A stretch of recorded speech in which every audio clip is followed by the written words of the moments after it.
वाले विधानसभा चुनाव झारखंड में जल्द होने वाली है विधानसभा चुनाव की, और यहाँ भारतीय जनता पार्टी के कार्यकर्ताओं को आज हमने संदेश दिया है। राज्य नेतृत्व की ओर से आज के इस कार्यक्रम में मुझे मुख्यमंत्री बनाया गया था, और मैं आज हमने अमित मंडल यहाँ के जिला अध्यक्ष सभी हमारे सामाजिक कार्यकर्ताओं के माध्यम से ये संदेश हमने दिया है कि झारखंड की निगमी सरकार को खाद फेंकना है और भाजपा की सरकार पूर्ण बहुमत के साथ झारखंड बनाना है। इसलिए गोड्डा लोकसभा के और गोड्डा जिले के सभी विधानसभा सीटों पर भारतीय जनता पार्टी जीत का आज हमने विभिन्न होने का काम हमने किया है, और निश्चित रूप से गोड्डा जिला की सारी सीटें तो हम जीतेंगे।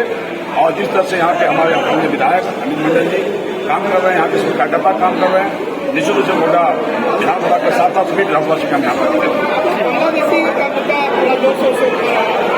आपकी भी सरकार है, केंद्र में सरकार है, जो बॉर्डर केंद्र के लिए तो बांग्लादेश का मुद्दा आपकी सरकार। देखिए, जो बॉर्डर का जो एरिया है, जो गंगा नदी है, पटना डैम है, जो प्राकृतिक बनावट ऐसा है कि जिसके माध्यम से बांग्लादेशी घुसपैठियाँ पहले वहाँ से पश्चिम बंगाल जाती है, क्योंकि पूरे बॉर्डर तो सील है नहीं, पश्चिम बंगाल जाते हैं, पश्चिम बंगाल के माध्यम से पाकुड़ वाले इलाके से आज पूरे बांग्लादेशी घुसपैठियाँ न सिर्फ पाकुड़, गोड्डा, साहिबगंज बल्कि पूरे पूरे संथाल करना के सभी जिलों में आज बांग्लादेशी घुसपैठियाँ आपको दिखाई देंगी, जिनको इस सरकार यहाँ उनका जो है मतदाता सूची में नाम बढ़ाने का काम कर रही है और यहाँ पे डेमोग्राफी चेंज करने का काम कर रही है। भारतीय जनता पार्टी को इशू बनाएगी, चुनावी मुद्दा बनाएगी।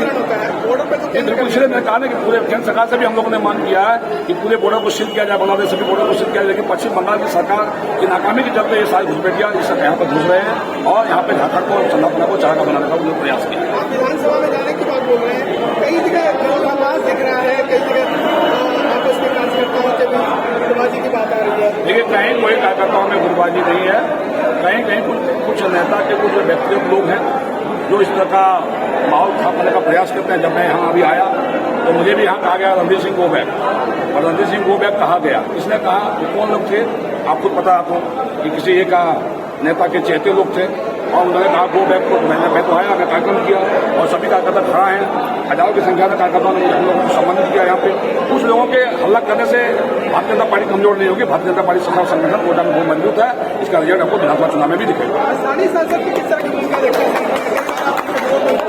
देखो, मेरा किसी के विरोध में मैं नहीं बोलता हूँ। अगर स्थानीय सांसद हो, चाहे पार्टी के भीतर भी मैं बोलता हूँ। पार्टी की बैठकों में भी जो ज्वलंत मुद्दे होते हैं, जो मुझे लगता है जो सच्चाई में सच्चाई को बेफाम बोलता हूँ, चाहे सांसद ही क्यों हो, सांसद को भी मैं हमेशा उनको जो आईना दिखाने का काम करता हूँ, करता रहूँगा।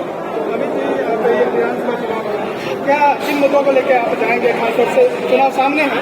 तो पहले भी कहा है कि हम लोग अपनी पॉजिटिव चीज़ों को लेकर चुनाव में जाएंगे, नकारात्मक सोच के साथ हम लोग चुनाव में नहीं जाएंगे। हम लोगों ने जो कार्य किया है विपक्ष के होने के बावजूद, हम लोगों ने जो विकास कार्य किए उसको लेकर जनता के बीच में जाएंगे, और जो हेमंत सोरेन की नाकामी है उसको लेकर जनता के बीच में जाएंगे। और मुझे पूरा विश्वास है कि जनता का इस बार मूड जो है, इस बार गोड्डा विधानसभा में अप्रत्याशित बढ़त देने का, और जिले के तीनों विधानसभा सीट में गुटबाजी की बात आ रही है, आप उसको भी नहीं देखते?